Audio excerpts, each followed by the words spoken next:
حضرت امام باقر رضی اللہ تعالی عنہ کے بیٹے حضرت امام جعفر صادق رضی اللہ تعالی عنہ کے پاس کافی دور سے ایک شخص روتا ہوا، چیختا ہوا، چلاتا ہوا، خون کے آنسو بہاتا ہوا آیا۔ رو رو کر اس کی آنکھیں سوج چکی تھیں۔ اس کی زبان پر ایک ہی جملہ تھا، ہائے میرا بھائی دونوں جہانوں میں مارا گیا، میرا بھائی دونوں جہانوں میں مارا گیا۔ حضرت امام جعفر صادق رضی اللہ تعالی عنہ نے اس کے رونے کی وجہ دریافت کی۔ اس شخص نے کہا، حضرت میرے بھائی کا انتقال ہوا، میں نے اس کو کفن دیا، اس کا جنازہ پڑھایا، جب اس کی تدفین کرنے لگے تو میں نے ایک دل دہلا دینے والا منظر دیکھا، رلا دینے والا خوفناک منظر دیکھا۔ میں نے کیا دیکھا ہے کہ میں اپنے بھائی کا چہرہ قبلہ کی طرف کرتا ہوں، لیکن میرے بھائی کا چہرہ قبلہ سے پھیر دیا جاتا ہے، قبلہ سے ہٹ جاتا ہے۔ 4 مرتبہ میں نے ایسے کیا۔ لوگ دیکھنے والے ہیں میرے بھائی کے چہرے کو، میں بھائی کا چہرہ قبلہ کی طرف کرتا ہوں لیکن وہ پھر کر دوسری طرف ہو جاتا ہے۔ حضرت اس دل دہلا دینے والے منظر نے میرا کلیجہ پھاڑ دیا، مجھے چکنا چور کر دیا۔ بتایا جائے کہ میرے بھائی کے ساتھ ایسا کیوں ہوا۔ حضرت امام جعفر صادق رضی اللہ تعالی عنہ نے جو جواب دیا وہ دل کے کانوں سے سننے والا جواب ہے۔ حضرت نے فرمایا کہ میں نے اپنے بزرگوں سے سنا، انہوں نے اپنے بزرگوں سے سنا، انہوں نے دونوں جہانوں کی عظیم شخصیتوں سے سنا۔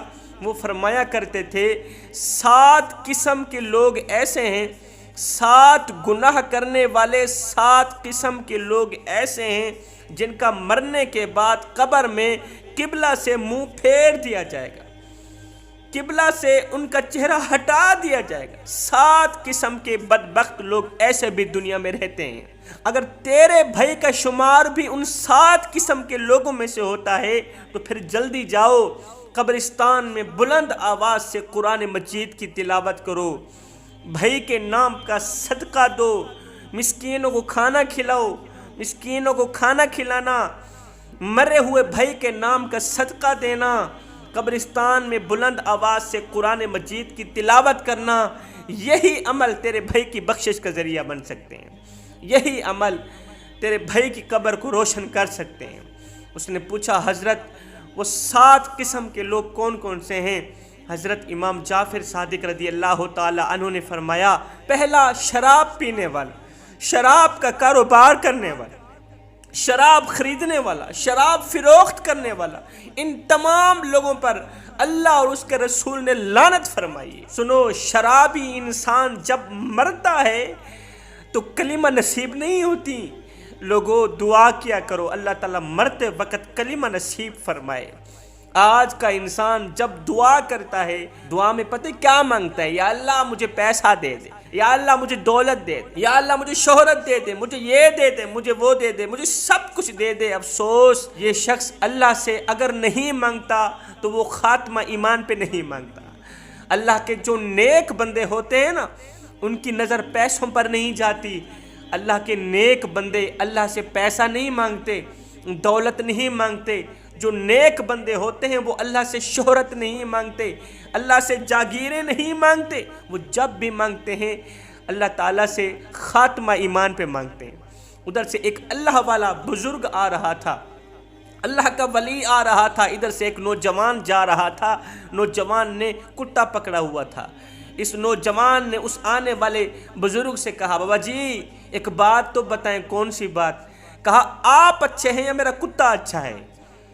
آپ اچھے ہیں یا میرا کتا اچھا ہے؟ یہی جملہ کوئی بندہ مجھے اور آپ کو کہہ کے دکھائے، منہ سے زبان نکال لیں گے، ہمیں کتوں کے ساتھ تشبیہ دی جا رہی، تیری جرت کیسے ہوئی؟ لیکن اس بابا جی کو نہ تو کوئی غصہ آیا نہ تو کوئی تکلیف ہوئی۔ بابا جی آپ اچھے ہیں یا میرا کتا اچھا ہے؟ بابا جی نے رو کر کہا، بیٹے کیا بتاؤں، اگر خاتمہ ایمان پہ ہو گیا تو میں اچھا، اگر خاتمہ ایمان پہ نہ ہوا تو پھر تیرا کتا اچھائی کی بازی لے گیا۔ دعا کیا کرو اللہ تعالیٰ خاتمہ ایمان پہ کرے۔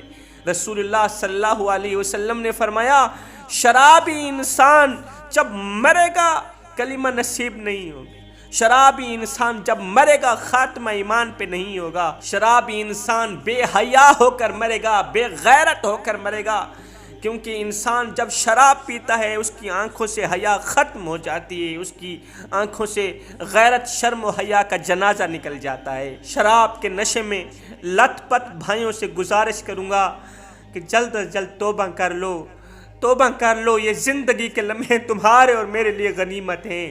بصرہ کے بازار میں سے ایک جنازہ جا رہا تھا، 4 لوگ جنازہ اٹھا کے جا رہے تھے، 5ویں ایک عورت تھی، 6واں بندہ کوئی تھا ہی نہیں۔ ایک شخص دیکھ کر حیران رہ گیا کہ اتنا بڑا شہر ہے، جنازہ اٹھانے والے، جنازہ پڑھنے والے صرف 4 لوگ، آخر لوگ اس کا جنازہ پڑھنے کیوں نہیں گئے؟ یہ شخص جنازے کے ساتھ ہو لیا، اس شخص کی تدفین کی گئی۔ تدفین کرنے کے بعد اس شخص نے ان 4 لوگوں سے پوچھا، بھائی آخر ماجرا کیا ہے؟ بھرے شہر میں سے کوئی بھی اس کا جنازہ پڑھنے نہیں آیا، کیوں نہیں آیا؟ تو ان 4 نے اس عورت کی طرف اشارہ کیا، جا کر اس عورت سے پوچھ لو، ہمیں کچھ نہیں پتا۔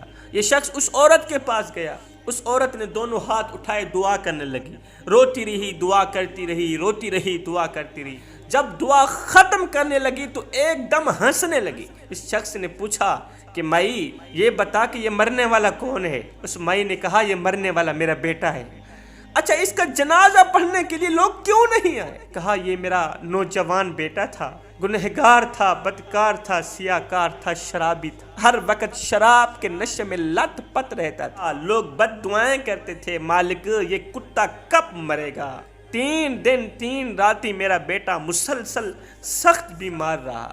میرے بیٹے نے اپنا سر میری جھولی پہ رکھا، کہا ماں میں بچوں گا یا نہیں بچوں گا؟ اگر میں مر گیا تو تجھے وصیت کر کے جا رہا ہوں، میری اس وصیت پر عمل کرنا۔ کہا ماں جب میں مر جاؤں تو جنازے کے لیے اعلان نہ کروانا، اعلان بالکل نہیں کرانا، لوگ سنیں گے تو لوگ جشن منائیں گے، لوگ خوشیاں منائیں گے، اس عذاب سے مجھے بچا لینا۔ اماں جب میں مر جاؤں مجھے قبر میں دفنانے کے بعد تھوڑی دیر کے لیے میری قبر پہ رکی رہنا، ہو سکتا ہے اللہ تعالیٰ تیرے قدموں کی خاک کے صدقے، ماں کے قدموں کی خاک کے صدقے اللہ مجھے بخش دے۔ آخر میں میرے نوجوان مرنے والے بیٹے نے کہا ماں پہلے تو میں اللہ سے توبہ کرتا ہوں، اللہ تعالیٰ مجھے اور زندگی دے تو میں آئندہ یہ گناہ نہیں کروں گا، میں شراب نہیں پیوں گا، میں کبھی بھی شراب نہیں پیوں گا، اور ہاں ماں اگر میں مر گیا تو گواہ رہنا میں توبہ کر کے اس دنیا سے جا رہا ہوں۔ مجھے ایک بات تو بتا، اگر ایک پل کے لیے، ایک لمحے کے لیے اللہ تعالیٰ تجھے مہلت دے دے کہ اے گنہگار نوجوان کی ماں، اگر تو چاہے تو بیٹے کو جنت میں بھیج دے، اگر تو چاہے بیٹے کو جہنم میں بھیج دے، تو پھر کون سا فیصلہ کرو گی؟ جنت والا فیصلہ کرو گی یا جہنم والا فیصلہ کرو گی؟ نہیں بیٹے جہنم کا نام مت لے، بس مجھے اللہ تعالیٰ ایک بار اختیار تو دے دے، میں تو تجھے فوراً ہی جنت میں بھیج دوں گی۔ ماں تو ایک ماں جتنا پیار کرتی ہے، اور جو رب مجھ سے 70 ماؤں سے بھی زیادہ محبت کرتا ہے، وہ جہنم میں کیسے ڈالنا گوارا کرے؟ ہرگز نہیں ڈالے۔ بس یہ کہتے ہوئے میرے بیٹے کی روح نکل گئی۔ اس شخص نے پوچھا کہ مائی دعا کرنے کے بعد تو ہنسنے کیوں لگی؟ کہا پہلے تو میں روتی رہی، اللہ سے گڑ گڑا کے دعائیں مانگتی رہی، مالک میرے بیٹے کو بخش دے، میرے بیٹے کو بخش دے۔ آخر میں مجھے میرے بیٹے نے آواز دی، قبر سے میرے کانوں تک آواز آئی، ماں مبارک ہو، اللہ نے تیری دعاؤں کا صدقہ میری توبہ قبول فرما لی تھی اور اللہ نے مجھے بخش دیا ہے۔ میری وہ جو میں نے مرنے سے پہلے اپنے ہوش و حواس میں توبہ کی تھی نا، اللہ نے توبہ قبول فرما لی، اللہ نے مجھے بخش دیا ہے، میری قبر جنت کے باغوں میں سے باغ بن گئی ہے۔ فرماتے ہیں دوسرا انسان ذخیرہ اندوزی کرنے والا، رسول اللہ صلی اللہ علیہ وسلم نے فرمایا جو انسان 40 دن کی ذخیرہ اندوزی کرتا ہے، 40 دن ذخیرہ اندوزی کرتا ہے نا، تو اللہ تعالیٰ اسے 40,000 سال جہنم کی آگ میں چلائے گا۔ فرمایا نمبر 3 سود کا کاروبار کرنے والا، سود کا کاروبار کرنے والا، سود کا لین دین کرنے والا، سود کا پیسہ لینے والا، سود کے ساتھ اٹیچ رہنے والا۔ اللہ کے رسول نے فرمایا سود کے گناہ کے 70 درجے ہیں، اور سب سے کم درجے والا جو گناہ ہے نا وہ ہے اپنی ماں کے ساتھ زنا کرنا۔ کوئی بھی شخص اپنی ماں کے ساتھ زنا کرنا پسند کرے گا؟ جانور بھی یہ گھٹیا حرکت نہیں کر سکتے، جانور بھی اس کام سے سخت نفرت کرتا ہے، انسان کیسے کر سکتا ہے؟ سنو، سود کے گناہ کے 70 درجے ہیں۔ اللہ کے رسول نے فرمایا سب سے کم درجے والا جو گناہ ہے وہ معمولی سا یہی ہے کہ اپنی ماں کے ساتھ زنا کرنا۔ سود سے بچنا، نہیں تو مرنے کے بعد قبر سے تمہارا قبلہ سے چہرہ پھیر دیا جائے گا۔ تیسرا، انسان جھوٹی گواہی دینے والا، سر پیٹنے والا، خود پر ظلم کرنے والا، شراب پینے والا، سود کا کاروبار کرنے والا، نوحہ کرنے والا، با جماعت نماز نہ پڑھنے والا، یہ 7 ایسے بدبخت ترین لوگ ہیں۔ اللہ کے رسول نے فرمایا جب یہ مریں گے اور جب یہ قبر میں جائیں گے تو ان کا چہرہ قبلہ سے ہٹا دیا جائے گا، قبلہ سے پھیر دیا جائے گا۔ سب کچھ کرنا، یہ 7 گناہ نہ کرنا۔ 7 گناہ کرو گے تو یاد رکھنا تم دنیا و آخرت میں تباہ و برباد ہو جاؤ گے۔ مالک ہمیں اس بربادی سے بچا لے، ہمیں ان 7 گناہوں سے بچا لے۔